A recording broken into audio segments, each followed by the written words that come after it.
Rafale Sukhoi के निशाने पर है पाकिस्तान। आज भारत ने जो दिखाया है, ये भारतीय एक्सप्रेसवे पर आप देख रहे हैं, रफाल विमान उतरा था। भारत अपनी तैयारियां दुरुस्त कर रहा है और पाकिस्तान और पड़ोसी भी इससे दहल रहा है, तैयारी कर चुका है। सिर्फ रफाल नहीं, अगली तस्वीर देखिए, सुखोई भी इस तरह के 15 फाइटर जेट, 1 दर्जन से ज्यादा फाइटर आज उड़ान भर रहे थे और एक्सप्रेसवे पर परीक्षण कर रहे थे, अभ्यास कर रहे थे। पाकिस्तान में देखिए, पाकिस्तान में इसका खौफ कि बिलावल मोदी मोदी कर रहे थे।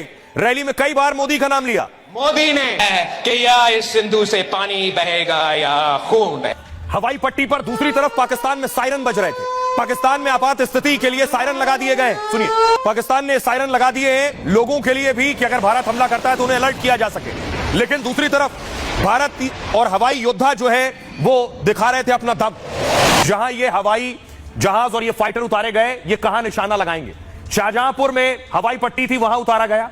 यहां से अगर कराची पहुंचेगा लड़ाकू विमान तो 1328 किलोमीटर का सफर तय कर कराची को टारगेट करेगा। यहां से पाकिस्तान का दूसरा शहर है लाहौर। लाहौर इस शाहजहांपुर से जहां ये एक्सप्रेसवे पर उतारे गए फाइटर, लाहौर 675 किलोमीटर है। यहां से रफाल 675 किलोमीटर से पहले ही टारगेट सेट कर सकता है लाहौर पर। इस्लामाबाद यहां से 922 किलोमीटर है और वहां मिराज या जगुआर जाकर अटैक कर सकता है। शाहजहांपुर से रावलपिंडी सिर्फ 911 किलोमीटर है, एक उड़ान में ही यहां तक पहुंच सकता है सुखोई। शाहजहांपुर से 891 किलोमीटर है पीओके, और पीओके में भी अटैक कर सकता है। यानी इस एक जगह से, उत्तर प्रदेश के इस एक एक्सप्रेसवे से पूरा पाकिस्तान और इसके सारे बड़े शहर रडार पर हैं। अब आपको बताऊं कि आखिर यह जरूरत भारत को क्यों आन पड़ी कि एक्सप्रेसवे पर लड़ाकू विमान उतार दो और लड़ाकू विमान एक्सप्रेसवे से गुजर कर जाए।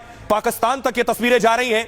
अब इसकी वजह मैं आपको बताता हूं। ये देख रहे हैं, ये एक्सप्रेसवे की पट्टी है और यहां से ये लड़ाकू विमान उड़ उड़ कर गए। यूपी के शाहजहांपुर में भारतीय वायुसेना ने यह दम दिखाया है। शाहजहांपुर में गंगा एक्सप्रेसवे पर अपनी ताकत दिखाई। आंधी तूफान के बीच लड़ाकू विमानों ने टच एंड गो किया है। जंग के दौरान आपात स्थिति के लिए यह तैयारी हो रही है। ऑपरेशन में किसी तरह की दिक्कत पर मोर्चा संभालेगी सेना। करगिल के बाद एयरबेस को तकनीक से लैस किया गया है, लेकिन किसी भी हालत से निपटने के लिए तैयारी है। यूपी में एक्सप्रेसवे पर हवाई पट्टी बनाई गई।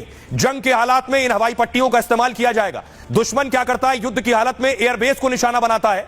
ऐसी हालत में भारत के एक्सप्रेसवे से ही विमान उड़ान भरेगा और हवाई पट्टी से ही दुश्मन के ठिकानों पर जाकर स्ट्राइक करेगा। पहलगाम हमले के बाद आतंकियों के लॉन्च पैड इस वक्त निशाने पर है। लश्कर जैश के ट्रेनिंग कैंप सेना के निशाने पर है। मोस्ट वांटेड आतंकी हाफिज सईद और मसूद अजहर टारगेट पर है। आईएसआई हेडक्वार्टर और मुनीर का ऑफिस भी निशाने पर है। इन टारगेट पर हमले में वायुसेना का रोल बहुत अहम होने वाला है। भारत ने पहले भी पाकिस्तान के अंदर घुसकर हमला किया है। एयर स्ट्राइक और सर्जिकल स्ट्राइक से पाक दहल उठा था। एक बार फिर वायुसेना हमले से पहले तैयारी कर रही है। 3.5 किलोमीटर लंबी हवाई पट्टी पर जगुआर मिराज ने टच एंड गो किया है। करीब 2 घंटे तक वायुसेना के लड़ाकू विमानों ने अभ्यास किया है।